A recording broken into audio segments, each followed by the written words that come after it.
ಇವತ್ತು ದಿನ ನಮ್ಮ ಚೆನ್ನಮ್ಮ ಅವರು ನಿಧನ ಹೊಂದಿದ್ದು ಕೇಳಿ ನನಗೊಂಥರ ಶಾಕಿಂಗ್ ಆಯಿತು. ನಾನು 2-3 ದಿನ ಹಿಂದೆನೇ ಗೊತ್ತಾಯಿತು ಈ ಥರ ಅಮ್ಮ ಅವರು ಹಾಸ್ಪಿಟಲ್ ಇದ್ದಾರಂತ. ನಾನು ದಿಲ್ಲಿಯಲ್ಲಿ ಇದ್ದಿದ್ದ ಕಾರಣಕ್ಕೆ ನಾನು ಬರೋಕ್ಕೆ ಸಾಧ್ಯ ಆಗಿಲ್ಲ. ನಿನ್ನೆ ಸಂಜೆ ದಿಲ್ಲಿಯಲ್ಲಿ ಬಂದೆ. ನಾನು ಇವತ್ತು ನನ್ನ ಕ್ಷೇತ್ರದಲ್ಲಿ ಕಾರ್ಯಕ್ರಮ ಆಗಿದೆ, ನಾಳೆ ಹೋಗ್ಬೇಕಂತ ಇದ್ದೆ, ಹಾಸ್ಪಿಟಲಲ್ಲಿ ಹೋಗಿ ನೋಡಬೇಕಂತ ಇದ್ದೆ. ನಾನು ಆ ಯೋಗ ನನಗೆ ಸಿಕ್ಕಲಿಲ್ಲ ಅನಿಸ್ತದೆ. ನಂದು ಚೆನ್ನಮ್ಮಂದು ಎಲ್ಲರಿಗೂ ಗೊತ್ತಿದ್ದಂಗೆ ಒಂಥರ ತಾಯಿ ಥರ ನೋಡ್ಕೊತಾ ಇದ್ರಲ್ಲ ಯಾರನ್ನ ಬರಲಿ. ನಾನು ಈಗಲೂ ನನ್ನ ಜ್ಞಾಪನ ಇದೆ, 2004 ನಾನು ಮೊದಲೇ ಎಲೆಕ್ಷನ್ ಸೋತಾದ್ಮೇಲೆ ನಾನು ಸನ್ಮಾನ್ಯ ದೇವೇಗೌಡರು ಭೇಟಿ ಮಾಡಿ ಬಂದಿದ್ದೆ. ಅವಾಗ ನನ್ನ ರೂಮಲ್ಲಿ ಕರ್ಕೊಂಡೋಗಿ ಕೂಣಿಸ್ಕೊಂಡು ಇದೆಲ್ಲ ನೀನು ಧೈರ್ಯವಾಗಿರಬೇಕು, ಇದೆಲ್ಲ ರಾಜಕೀಯದಲ್ಲಿ ಗೆದ್ದು ಸೋಲು ಇದ್ದೇ ಇರ್ತದೆ, ಮುಂದೆ ನಿನ್ನ ಒಳ್ಳೆ ಭವಿಷ್ಯ ಇದೆ, ನೀನು ಧೈರ್ಯವಾಗಿರ್ಬೇಕಂತ ಹೇಳ್ಬಿಟ್ಟು ನನಗೆ ಅವತ್ತು ಊಟ ಮಾಡಿ ಕಳಿಸಿದ್ರು. ನಾನು ಯಾವಾಗ ಬಂದಿದ್ದೀನಿ ನನಗಂತ ಇಲ್ಲ, ಯಾರನ್ನ ಸಾಮಾನ್ಯ ಜನ ಬರಲಿ, ಒಂದು ತಾಯಿ ಯಾವ ಥರ ನೋಡ್ಕೊಂತಾರೆ ಆ ಥರ ಎಲ್ಲರಿಗೂ ತಿಂಡಿ ಟೈಮಲ್ಲಿ ಬಂದರೆ ಅವರೇ ಬಡಿಸಿ ತಿಂಡಿ ಕೊಡ್ತಾಯಿದ್ರು. ಊಟದ ಟೈಮಲ್ಲಿ ಬಂದರೆ ಯಾರನ್ನ ಇರಲಿ, ಸಾಮಾನ್ಯ ನಾನಂತ ಇಲ್ಲ ಅವರಂತ ಇಲ್ಲ, ಯಾರನ್ನ ಬರಲಿ ಅವ್ರಿಗೆ ಕೂಣಿಸಿ ಊಟ ಮಾಡಿಸಿ ಅವರೇ ಬಡಿಸಿ ತಿನ್ನಿಸೋರು. ನಾನು ಪಕ್ಷ ಬಿಟ್ಟಾದ್ಮೇಲೂ 1-2 ವರ್ಷ ಹಿಂದೆ ಸನ್ಮಾನ್ಯ ದೇವೇಗೌಡರು ಹುಟ್ಟುಹಬ್ಬಕ್ಕೆ ವಿಶ್ ಮಾಡಕ್ಕೆ ಬಂದಿದೆ. ಆವಾಗಲೂ ನನ್ನ ನೋಡಿ ಕರೆದಿ 4 ಗಂಟೆಗೆ ಆವಾಗ ಬಂದಿದ್ದೆ, 4-4:15 ಇತ್ತು. ಅವಾಗ ನನ್ನ ಕೂಣಿಸಿ ನನ್ನ ತಿಂಡಿ ಕೊಟ್ಟು ಚೆನ್ನಾಗಿದ್ದೇನಪ್ಪ, ಆರೋಗ್ಯಗಿದ್ದೇನಪ್ಪ, ಚೆನ್ನಾಗಿರ್ಬೇಕಪ್ಪ ಅಂತ ಹೇಳ್ಬಿಟ್ಟು ನನಗೆ ಆಶೀರ್ವಾದ ಮಾಡಿದ್ರು. ಅವ್ರಿಗೆ ನನಗೆ ಈಗ ಇದು ಕೇಳಿ ಬಹಳ ನೋವನ್ನು ತಂದಿದೆ. ನನ್ನ ಚಿಂತನೆ ತಮಗೆಲ್ಲ ಗೊತ್ತಿರ್ಬೋದು, ದೇವೇಗೌಡರು ಚೆನ್ನಮ್ಮಂದು ಸಂಬಂಧ ಯಾವ ಥರ ಇತ್ತಂದ್ರೆ, ಇವತ್ತು ದಿನ ನಮ್ಮ ಚೆನ್ನಮ್ಮ ಅವರು ನಿಧನ ಹೊಂದಿದ್ದು ಕೇಳಿ ನನಗೊಂಥರ ಶಾಕಿಂಗ್ ಆಯಿತು. ನಾನು 2-3 ದಿನ ಹಿಂದೆನೇ ಗೊತ್ತಾಯಿತು ಈ ಥರ ಅಮ್ಮ ಅವರು ಹಾಸ್ಪಿಟಲ್ ಇದ್ದಾರಂತ. ನಾನು ದಿಲ್ಲಿಯಲ್ಲಿ ಇದ್ದಿದ್ದ ಕಾರಣಕ್ಕೆ ನಾನು ಬರೋಕ್ಕೆ ಸಾಧ್ಯ ಆಗಿಲ್ಲ. ನಿನ್ನೆ ಸಂಜೆ ದಿಲ್ಲಿಯಲ್ಲಿ ಬಂದೆ. ನಾನು ಇವತ್ತು ನನ್ನ ಕ್ಷೇತ್ರದಲ್ಲಿ ಕಾರ್ಯಕ್ರಮ ಆಗಿದೆ, ನಾಳೆ ಹೋಗ್ಬೇಕಂತ ಇದ್ದೆ, ಹಾಸ್ಪಿಟಲಲ್ಲಿ ಹೋಗಿ ನೋಡಬೇಕಂತ ಇದ್ದೆ. ನಾನು ಆ ಯೋಗ ನನಗೆ ಸಿಕ್ಕಲಿಲ್ಲ ಅನಿಸ್ತದೆ. ನಂದು ಚೆನ್ನಮ್ಮಂದು ಎಲ್ಲರಿಗೂ ಗೊತ್ತಿದ್ದಂಗೆ ಒಂಥರ ತಾಯಿ ಥರ ನೋಡ್ಕೊತಾ ಇದ್ರಲ್ಲ ಯಾರನ್ನ ಬರಲಿ.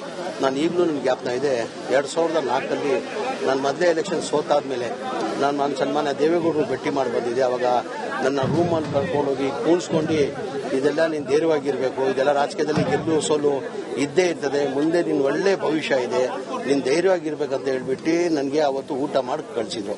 ನಾನು ಯಾವಾಗ ಬಂದಿದ್ದೀನಿ ನನಗಂತ ಇಲ್ಲ, ಯಾರನ್ನ ಸಾಮಾನ್ಯ ಜನ ಬರಲಿ, ಒಂದು ತಾಯಿ ಯಾವ ಥರ ನೋಡ್ಕೊಂತಾರೆ ಆ ಥರ ಎಲ್ಲರಿಗೂ ತಿಂಡಿ ಟೈಮಲ್ಲಿ ಬಂದರೆ ಅವರೇ ಬಡಿಸಿ ತಿಂಡಿ ಕೊಡ್ತಾಯಿದ್ರು. ಊಟದ ಟೈಮಲ್ಲಿ ಬಂದರೆ ಯಾರನ್ನ ಇರಲಿ, ಸಾಮಾನ್ಯ ನಾನಂತ ಇಲ್ಲ ಅವರಂತ ಇಲ್ಲ, ಯಾರನ್ನ ಬರಲಿ ಅವ್ರಿಗೆ ಕೂಣಿಸಿ ಊಟ ಮಾಡಿಸಿ ಅವರೇ ಬಡಿಸಿ ತಿನ್ನಿಸೋರು.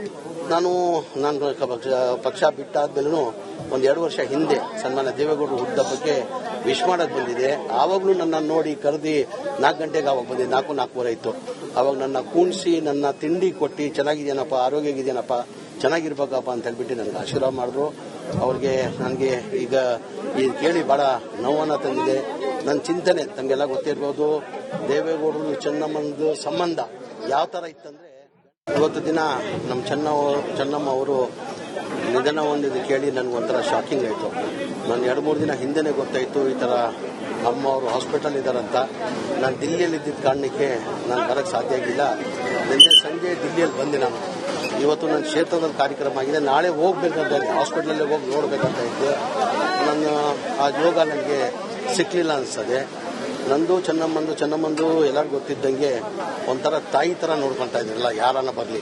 ನಾನು ಈಗಲೂ ನನ್ನ ಜ್ಞಾಪನ ಇದೆ, 2004 ನಾನು ಮೊದಲೇ ಎಲೆಕ್ಷನ್ ಸೋತಾದ್ಮೇಲೆ ನಾನು ಸನ್ಮಾನ್ಯ ದೇವೇಗೌಡರು ಭೇಟಿ ಮಾಡಿ ಬಂದಿದ್ದೆ. ಅವಾಗ ನನ್ನ ರೂಮಲ್ಲಿ ಕರ್ಕೊಂಡೋಗಿ ಕೂಣಿಸ್ಕೊಂಡು ಇದೆಲ್ಲ ನೀನು ಧೈರ್ಯವಾಗಿರಬೇಕು, ಇದೆಲ್ಲ ರಾಜಕೀಯದಲ್ಲಿ ಗೆದ್ದು ಸೋಲು ಇದ್ದೇ ಇರ್ತದೆ, ಮುಂದೆ ನಿನ್ನ ಒಳ್ಳೆ ಭವಿಷ್ಯ ಇದೆ, ನೀನು ಧೈರ್ಯವಾಗಿರ್ಬೇಕಂತ ಹೇಳ್ಬಿಟ್ಟು ನನಗೆ ಅವತ್ತು ಊಟ ಮಾಡಿ ಕಳಿಸಿದ್ರು. ನಾನು ಯಾವಾಗ ಬಂದಿದ್ದೀನಿ ನನಗಂತ ಇಲ್ಲ, ಯಾರನ್ನ ಸಾಮಾನ್ಯ ಜನ ಬರಲಿ, ಒಂದು ತಾಯಿ ಯಾವ ಥರ ನೋಡ್ಕೊಂತಾರೆ ಆ ಥರ ಎಲ್ಲರಿಗೂ ತಿಂಡಿ ಟೈಮಲ್ಲಿ ಬಂದರೆ ಅವರೇ ಬಡಿಸಿ ತಿಂಡಿ ಕೊಡ್ತಾಯಿದ್ರು. ಊಟದ ಟೈಮಲ್ಲಿ ಬಂದರೆ ಯಾರನ್ನ ಇರಲಿ, ಸಾಮಾನ್ಯ ನಾನಂತ ಇಲ್ಲ ಅವರಂತ ಇಲ್ಲ, ಯಾರನ್ನ ಬರಲಿ ಅವ್ರಿಗೆ ಕೂಣಿಸಿ ಊಟ ಮಾಡಿಸಿ ಅವರೇ ಬಡಿಸಿ ತಿನ್ನಿಸೋರು. ನಾನು ಪಕ್ಷ ಬಿಟ್ಟಾದ್ಮೇಲೂ 1-2 ವರ್ಷ ಹಿಂದೆ ಸನ್ಮಾನ್ಯ ದೇವೇಗೌಡರು ಹುಟ್ಟುಹಬ್ಬಕ್ಕೆ ವಿಶ್ ಮಾಡಕ್ಕೆ ಬಂದಿದೆ. ಆವಾಗಲೂ ನನ್ನ ನೋಡಿ ಕರೆದಿ 4 ಗಂಟೆಗೆ ಆವಾಗ ಬಂದಿದ್ದೆ, 4-4:15 ಇತ್ತು. ಅವಾಗ ನನ್ನ ಕೂಣಿಸಿ ನನ್ನ ತಿಂಡಿ ಕೊಟ್ಟು ಚೆನ್ನಾಗಿದ್ದೇನಪ್ಪ, ಆರೋಗ್ಯಗಿದ್ದೇನಪ್ಪ, ಚೆನ್ನಾಗಿರ್ಬೇಕಪ್ಪ ಅಂತ ಹೇಳ್ಬಿಟ್ಟು ನನಗೆ ಆಶೀರ್ವಾದ ಮಾಡಿದ್ರು. ಅವ್ರಿಗೆ ನನಗೆ ಈಗ ಇದು ಕೇಳಿ ಬಹಳ ನೋವನ್ನು ತಂದಿದೆ. ನನ್ನ ಚಿಂತನೆ ತಮಗೆಲ್ಲ ಗೊತ್ತಿರ್ಬೋದು, ದೇವೇಗೌಡರು ಚೆನ್ನಮ್ಮಂದು ಸಂಬಂಧ ಯಾವ ಥರ ಇತ್ತಂದ್ರೆ, ಇವತ್ತು ದಿನ ನಮ್ಮ ಚೆನ್ನಮ್ಮ ಅವರು ನಿಧನ ಹೊಂದಿದ್ದು ಕೇಳಿ ನನಗೊಂಥರ ಶಾಕಿಂಗ್ ಆಯಿತು. ನಾನು 2-3 ದಿನ ಹಿಂದೆನೇ ಗೊತ್ತಾಯಿತು ಈ ಥರ ಅಮ್ಮ ಅವರು ಹಾಸ್ಪಿಟಲ್ ಇದ್ದಾರಂತ.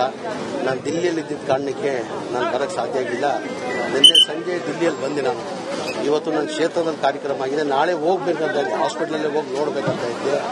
ನಾನು ಆ ಯೋಗ ನನಗೆ ಸಿಕ್ಕಲಿಲ್ಲ ಅನಿಸ್ತದೆ. ನಂದು ಚೆನ್ನಮ್ಮಂದು ಎಲ್ಲರಿಗೂ ಗೊತ್ತಿದ್ದಂಗೆ ಒಂಥರ ತಾಯಿ ಥರ ನೋಡ್ಕೊತಾ ಇದ್ದಿರಲ್ಲ, ಯಾರನ್ನ ಬರಲಿ.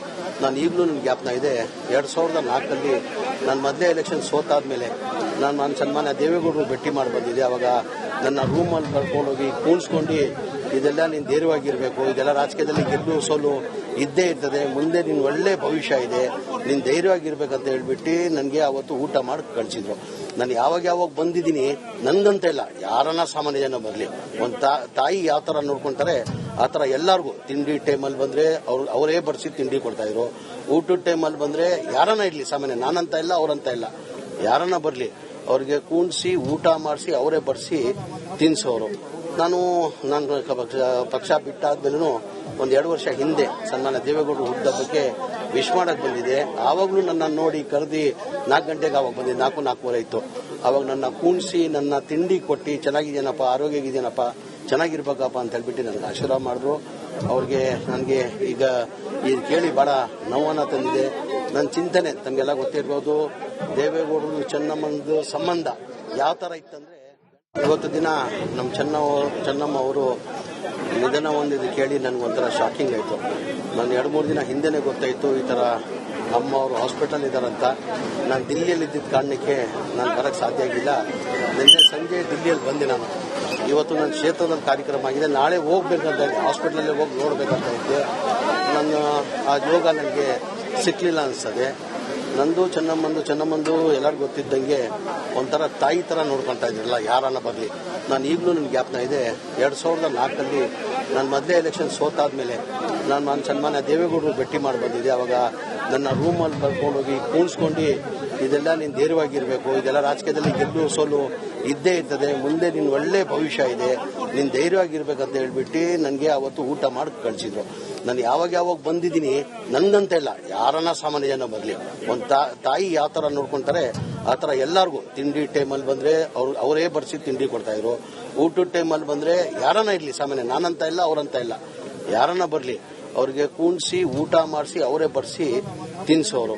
ನಾನು ಪಕ್ಷ ಬಿಟ್ಟಾದ್ಮೇಲೂ 1-2 ವರ್ಷ ಹಿಂದೆ ಸನ್ಮಾನ್ಯ ದೇವೇಗೌಡರು ಹುಟ್ಟುಹಬ್ಬಕ್ಕೆ ವಿಶ್ ಮಾಡಕ್ಕೆ ಬಂದಿದೆ. ಆವಾಗಲೂ ನನ್ನ ನೋಡಿ ಕರೆದಿ 4 ಗಂಟೆಗೆ ಆವಾಗ ಬಂದಿದ್ದೆ, 4-4:15 ಇತ್ತು. ಆವಾಗ ನನ್ನ ಕೂಣಿಸಿ ನನ್ನ ತಿಂಡಿ ಕೊಟ್ಟು ಚೆನ್ನಾಗಿದ್ದೇನಪ್ಪ, ಆರೋಗ್ಯ ಇದೆಯೇನಪ್ಪ, ಚೆನ್ನಾಗಿರ್ಬೇಕಪ್ಪ ಅಂತ ಹೇಳ್ಬಿಟ್ಟು ನನಗೆ ಆಶೀರ್ವಾದ ಮಾಡಿದ್ರು. ಅವ್ರಿಗೆ ನನಗೆ ಈಗ ಇದು ಕೇಳಿ ಭಾಳ ನೋವನ್ನು ತಂದಿದೆ.